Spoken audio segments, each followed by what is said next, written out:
Welcome to AstroVenture, the DSLR astrophotography channel.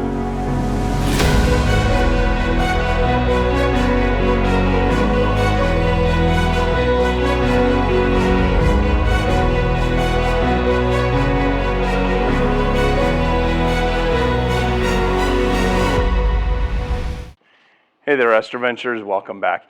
If you're new to this astrophotography channel, my name is George, and this is the astrophotography channel for DSLR and mirrorless camera bodies combined with the lenses we already own and a simple star tracker like the SkyGuider Pro or the Star Adventurer.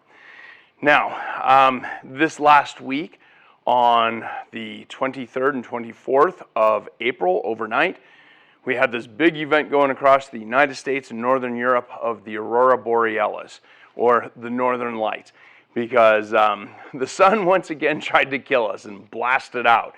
And many people reached out to me not knowing how to shoot the Aurora Borealis, and I'm located here in Utah, and it's very rare that we ever see it this far south. So there were lots of people reaching out and asking. So decided to go ahead and take a look at and go over some of the problems that I saw in a lot of pictures, because at the end I'll share my Aurora Borealis image that I shot. However, I saw a lot of better captures of the Aurora because, frankly, my timing was off. I got out there a little bit on the tail end of it, but I saw a lot of great images. But the problem was people got so caught up in the Aurora itself that the image didn't turn out so well. And we're going to go over a few of those basics if the opportunity, or not if, but when the opportunity presents itself again to shoot the Aurora. So first off, this example here, with this particular one, I saw some images like this.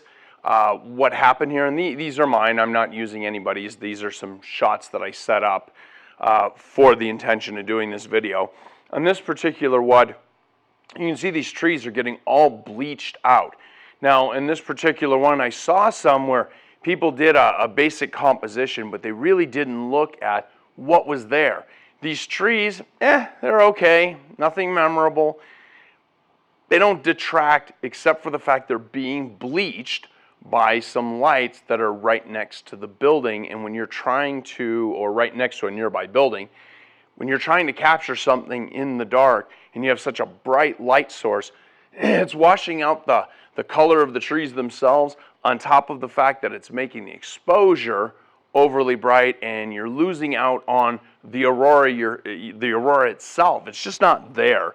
So with this one, composition not interesting, foreground bleached out, just a bad setup, wrong place. It's just not going to work. You need to look elsewhere. And the thing is with the Aurora, we're not talking about a moment in time. They last a bit, so you've got time to kind of move, hustle, get someplace else. Going on to this next example here, I saw a lot of this one. The leveling is way off on this. And in the foreground, we've got this telephone pole going. We've got this ugly fence going across here. Again, people got caught up in shooting the Aurora and didn't think anything about it. And again, there was one particular image that's in my mind that I saw that was absolutely gorgeous Aurora, but there was, just like where this telephone pole is, there was all kinds of garbage in the image. So again, think about your foreground, think about the composition. Next, taking a look at this one, this is where I started to set up and dial in what was going to eventually be my image. Notice I repositioned, got away from this telephone pole that was formerly on the left-hand side, cleared the fence so that was out of the way, cleaning up the basic foreground and composition. So we've got the barn there and we've got this open field. Now there is some clutter that's out in the field, and you'll see it more on the final image that I share. But the thing is there's things that I can control, things that I can't control. I could control the positioning of the camera to get rid of the clutter and make for a much more interesting foreground, and that's what I've done here with the barn and clearing the fence, the telephone pole, and so forth. So with that level image, the clutter is gone, and the foreground is simple and clean. Okay, and here you go. here's my finished image. This one here, of course, it's had a lot of, just like our astrophotography images for deep sky things, it's had a lot of work done to it to bring the different elements out of it. But notice, the composition is clean. Photographically wise, it doesn't follow the rule of thirds, which is perfectly fine, because what I'm trying to show you is the night sky. And so I don't need to give you a third of it being the ground, because the point of interest is the sky. And so with that, I also positioned the barn off to the side. That I did follow within the guidelines of thirds roughly, but I pushed that ground down, expanded the sky area so I could capture more of the color. Things that I could do without over here to the side on the opposite edge, you can see there's that orange can that's on a fence post. Unfortunately, there's nothing I could do about that. I also thought about I could clone it out, but I didn't want to do that. I just decided to leave the image as is, and I'm very happy with it. Now, the other question that I got a lot of, what settings? What should I set my camera to do? For myself, I found that I liked a white balance of 4,000 Kelvin. That gave me good coloring. Again, you may have to adjust depending on whatever light pollution and color cast you have, but 4,000 worked really well for me.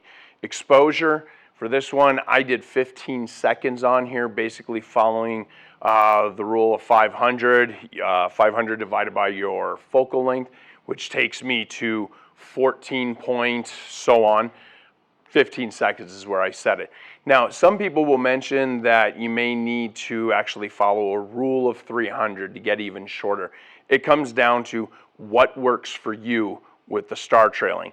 There is, if you pixel peep on this, there's a slight bit of star trailing, but I was okay with the 15 seconds because I was trying to get my ISO down and I was trying to get a little creaminess of the moving clouds, so I stayed with the 15 seconds. Aperture, I shot with an f1.4 lens.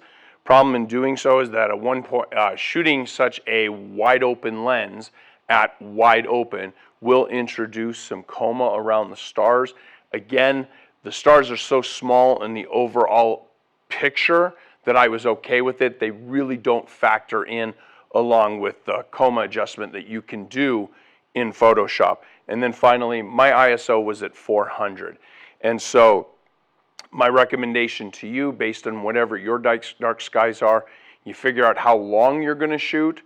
I would generally not shoot a lens wide open unless, like I said, you're shooting so broad that it's not going to matter.